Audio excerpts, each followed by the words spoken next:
The boat is smaller than he imagined, and dingier. Even at night, Jay can tell it needs a paint job. This is not at all what they discussed. The guy on the phone said moonlight cruise, city lights, and all that. Jay had pictured something quaint, something with a little romance, like the riverboats on the Ponchar train in New Orleans, only smaller. But this thing looks like a doctored-up fishing boat at best. It is flat and wide and ugly. A barge, badly overdressed, like a big girl invited to her first and probably last school dance. There are Christmas lights draped over every corner of the thing and strung in a line framing the cabin door. They're blinking erratically, somewhat desperately, winking at Jay, promising a good time, wanting them to come on in. Jay stays right where he is, staring at the boat's cabin. 4 leaning walls covered with a cheap carport material. The whole thing looks like it was slapped together as an afterthought, a sloppy attempt at decorum, like a hat resting precariously on a drunk's head.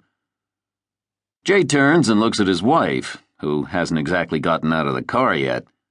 The door is open and her feet are on the ground, but Bernie is still sitting in the passenger seat, peeking at her husband through the crack between the door and the Skylark's rusting frame. She peers at her shoes, a pair of navy blue Dr. Scholl's, a small luxury she allowed herself somewhere near the end of her 6th month. She looks up from her sandals to the boat, teeter-tottering on the water. She is making quick assessments, he knows, weighing her physical condition against the boat's. She glances at her husband again, waiting for an explanation. Jay looks out across the bayou before him.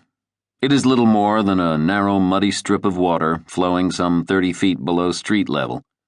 It snakes through the underbelly of the city, starting to the west and going through downtown, all the way out to the ship channel and the port of Houston, where it eventually spills out into the Gulf of Mexico. There's been talk for years about the bayou city needing a river walk of its own, like the one in San Antonio.